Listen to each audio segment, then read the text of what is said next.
In your house with O'Con. Hey, O'Con, in your house. Hollywood in your house. Hypocrisy's head in the clouds. Curating all kind of loud. Wrestling in front of the crowds. Paragon's holding it down. Anybody can get it. Josh Joseph standing on his decisions. He is the voice. There is no choice. We is them boys in your house making wrestling noise. Moving fast, it's like cruiserweight action. In your house is the perfect distraction. Puppets in your ears when you in traction. Get this work with some wrestling action. Smoke. This is Alakon, the concept house of the In Your House podcast, and I am here for an exclusive interview with one of the best of the best of the best of the best technical wrestlers out right now, the Hoodlum, and that's Jordan Dye. Thanks for coming to the show, bro. I appreciate you having me on. It's been a long time coming, man. We've been trying to talk for a minute now. Yeah, man. Okay, it's good to be here. Yeah. I appreciate you. You know, it's been wild lately, but hey, we here. We got this, man. We are here, man, and it's been a while. It's been a while for me trying to get you on, but it's because you stay booked and busy. You are out there pretty much every weekend doing your thing, man, and just hustling. And like that's one thing that I like about you. The first thing that I want to say is that like you're a grinder, man. Like you're out there and really working hard. I've been watching you for years, whether it be commentating or just kind of watching you or doing some backstage stuff. Mm-hmm. But I mean, it to me personally, like watching your in-ring work, like I understand that like it's hyperbole, but like the technician that you are is really impressive. What can you really like give that to as far as your extreme technical ability? Man, I did a little bit of martial art. I trained in judo for a little bit, and got out of it. I started doing MMA around 2000, and I believe it was towards the end of 2006. I believe too many head injuries, so you gotta give me a minute to remember some shit. But excuse my French. But anyways, yeah, I did a little bit of MMA for a while, and some people that were in my life, they were just like, it's too dangerous. And I'm like, what about wrestling? Yeah. They're like, I don't know about it. And I'm like, oh, I do. This has been what I wanted to do ever since I was younger. And when I was younger with the wrestling thing, it was more like, oh, I'm into the entertainment aspect because I came up in the 90s with the Ultimate Warrior and the Hulk Hogan's and stuff like that. Yeah. But I was never really into those guys. The technicians is who I was into. The Bret Harts, the Dynamite Kids, the Pegasus Kids over Chris Benoit, obviously, for sure, over in Japan.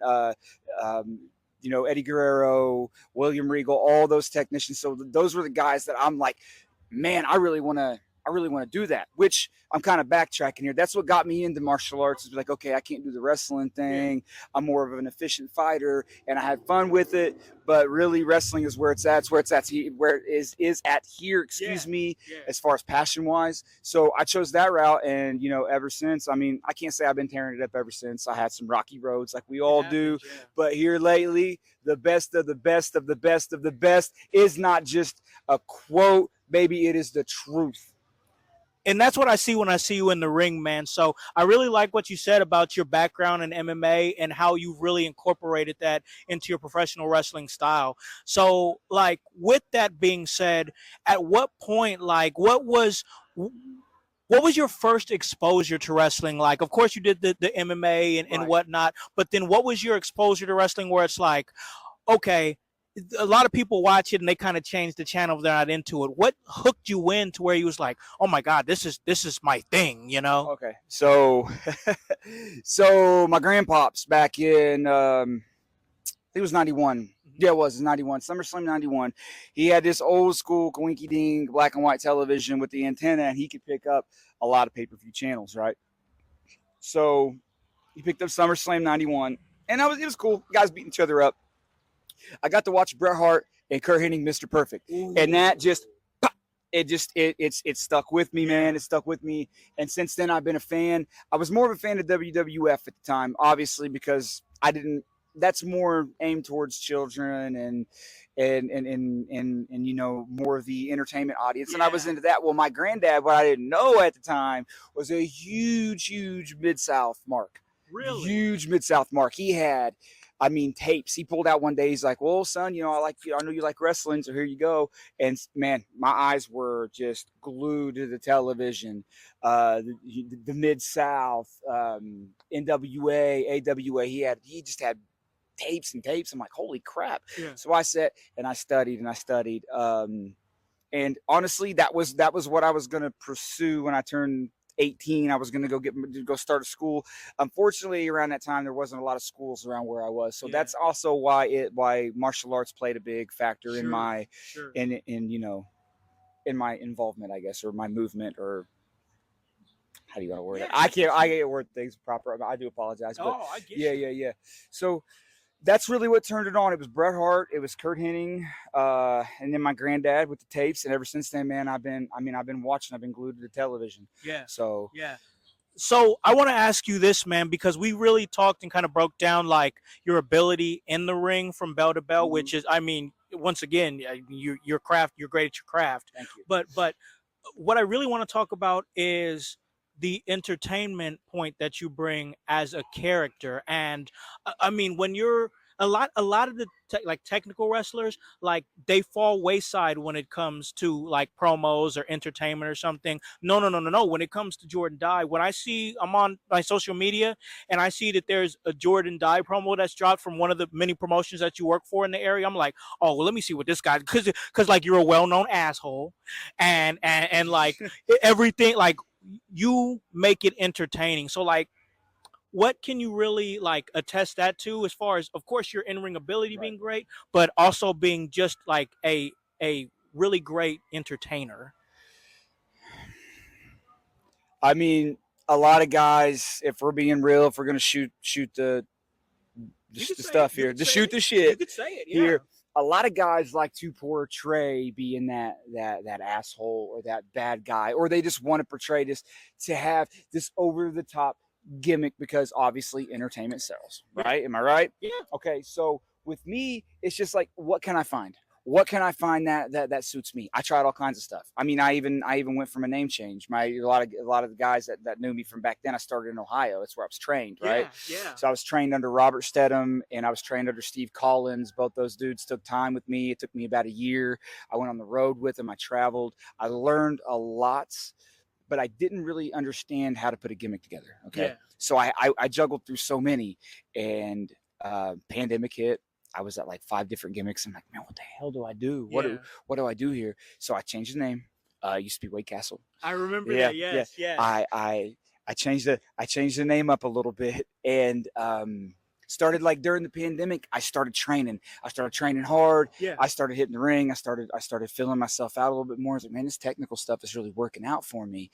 It wasn't till can I give shout outs on your shout outs? Go right ahead, bro. It wasn't until Joseph Schwartz and Randy West of Flophouse Wrestling kind of just seen my potential and just basically told me, like, just be yourself, man. Yeah. Be yourself.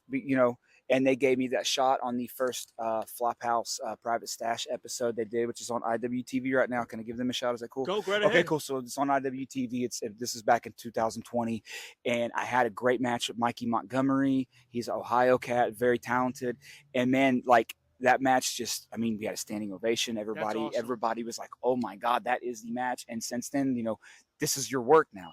So as far as gimmick wise, it kind of just came natural. I want to just be myself. Yeah. I'm a father of 4. I'm a loving husband. But when it comes down into it, in the middle of that ring, I'm there to hurt people. Yep.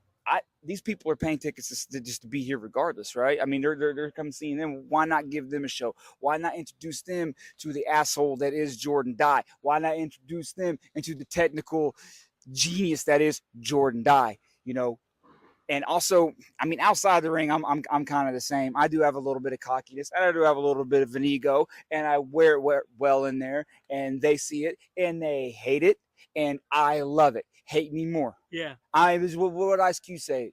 The one you love to hate. Yeah. That's me. Yeah. I'm the one you love to hate. People see me walking down the streets. They enter the arena like, oh my God, there's Jordan Dye. And I'm like, oh my God, yes, go home. I don't need you here anyways. Because you know why?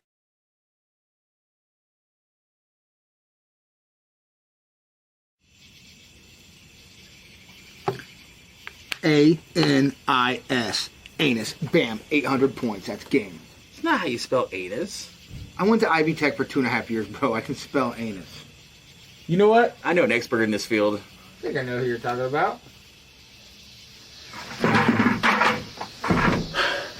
What are you guys doing? We gotta go play Harvest Fest. I'm in here getting all of our gear, and you guys are here playing Scrabble? Again? You know what, Maddie? You can settle this for us. Yeah, how do you spell anus? I'm not gonna settle another Scrabble discrepancy for you guys. That's the third time this week. Calm down, Maddie. Harvest Fest isn't until September 14th. Gates open at 4 p.m. Yeah, at the Miami Open Air Auditorium. Google for directions. Are you telling me that Harvest Fest X is not until September 14th? Featuring bands such as Fourth Among Midgets, Forgotten Ashes, Tight Like a Tiger, GPD, Resonate, and Patron? September 14th? I'm hungry. Shut up! There's gonna be food at Harvest Fest. The lunch break's coming down, and they're gonna make delicious burgers! I'm not having fun anymore. Fun? You wanna have fun?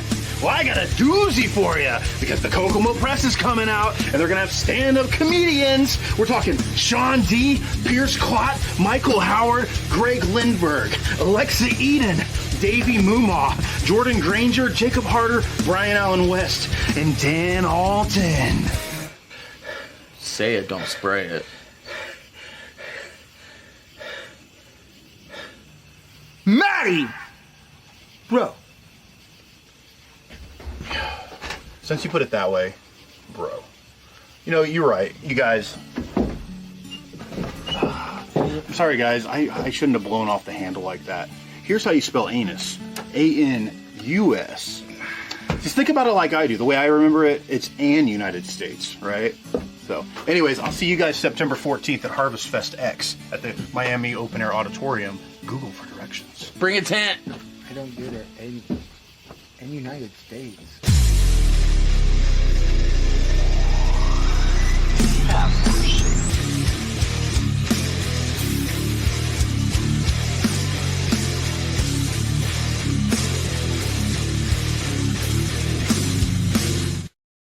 Go home. I don't need you here anyways. Because you know why? Because regardless, the show's going to go on, and I'm going to still be the star of it. And I think that in my mind every single time I hit that curtain.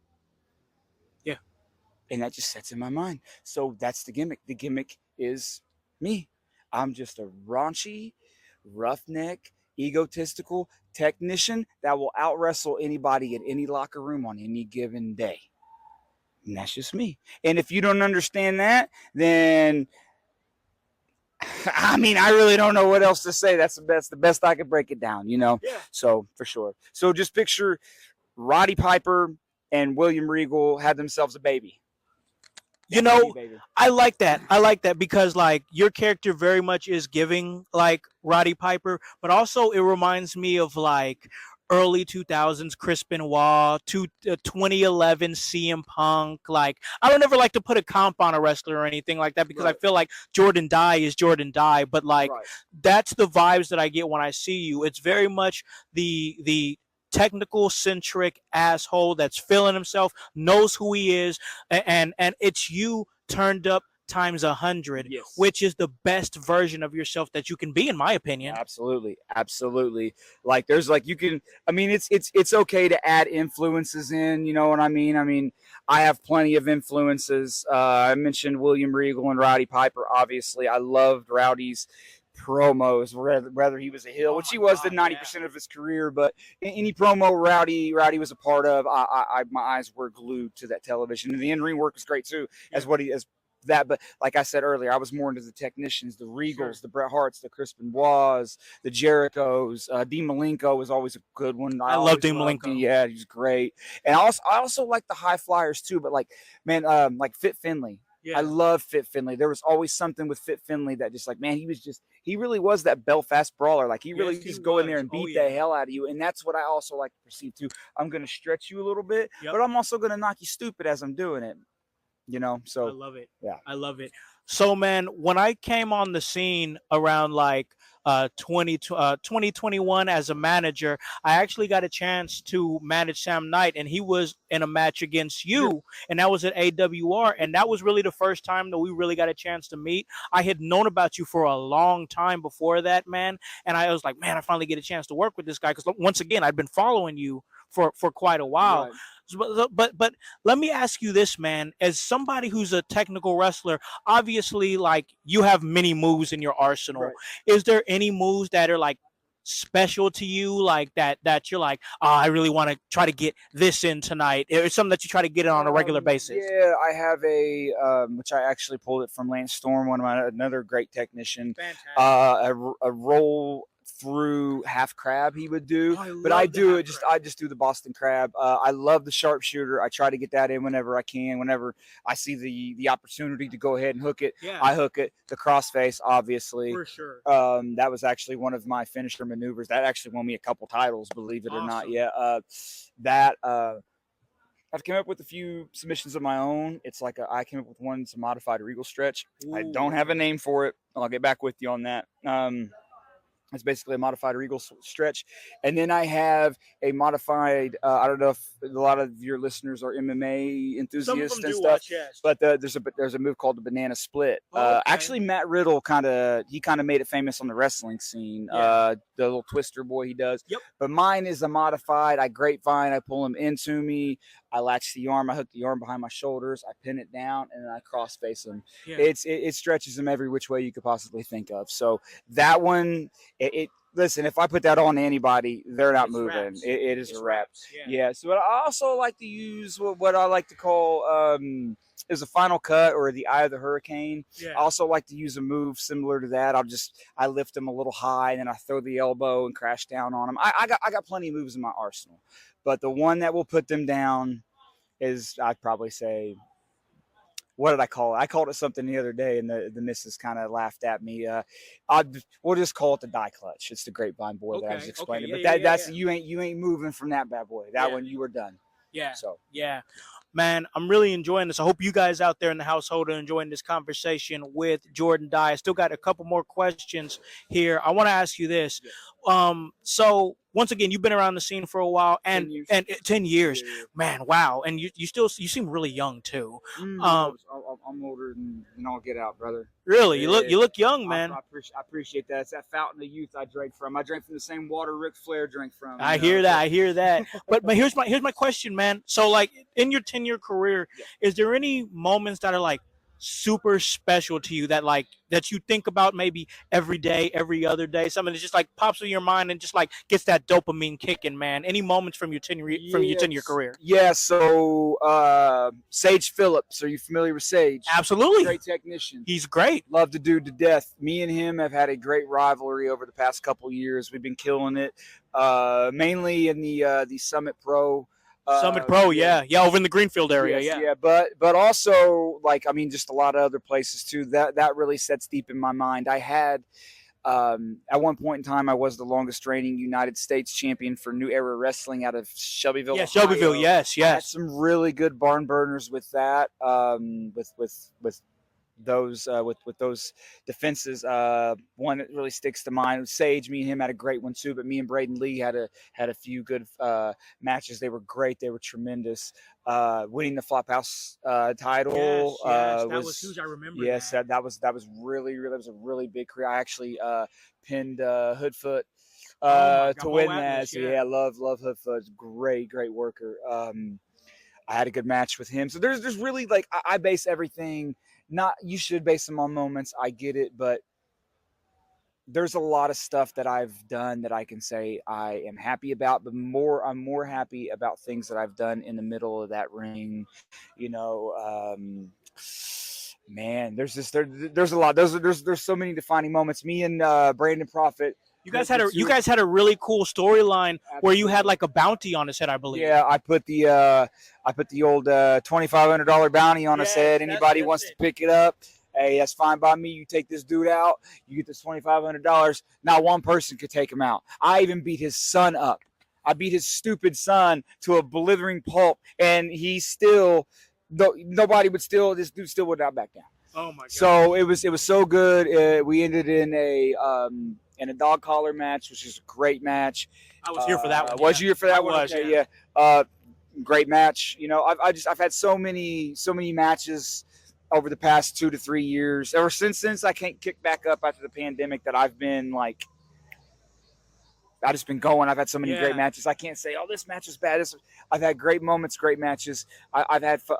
I guess you say I've had fun for the past couple of years because I just like beating people up, and that's what I've been doing for the past 3 years, 10 years actually. But 10 you know, years, man. We love it. Yeah. We love it, man. So, man, I'm going to call this a really great interview. I really appreciate your time, man. But I want to give you an opportunity here. If there's anything down the line that you got coming up, any like key matches or any dates that you want the household, our fans to know about so they can follow what you're doing, Jordan. absolutely. So next month, August, I am all over the place. I am at Summit Pro on August 3rd.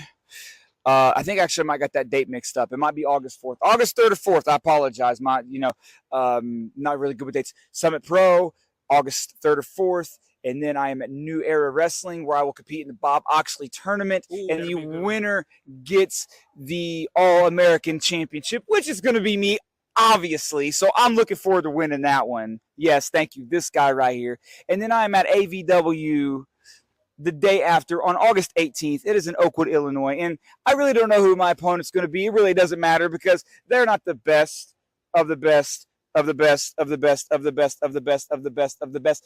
Better than your best on their best. The hoodlum, the technical genius, Jordan Die. Jordan, thank you for your time, man. Not a problem. Really man. appreciate you. Appreciate you. Guys, you already know. Check out everything that Jordan Die is doing out there. Check him out and check us out in your house on all major podcasting platforms, Spotify, Apple. Hey, we appreciate your time. Get on, get gone. Household, still going mighty strong. Peace. In your house with O'Con. Hey, O'Con in your house. Hollywood in your house. Hypocrisy's head in the clouds. Curating all kind of loud. Wrestling in front of the crowds. Paragon's holding it down. Anybody can get it. Come to us for your news and opinions. We got a voice. There is no choice. Wisdom voice. In your house making wrestling noise. Moving fast just like cruiserweight action. In your house is the perfect distraction. Poppers in your ears when you in traction. Get this work with some wrestling action. Smoke.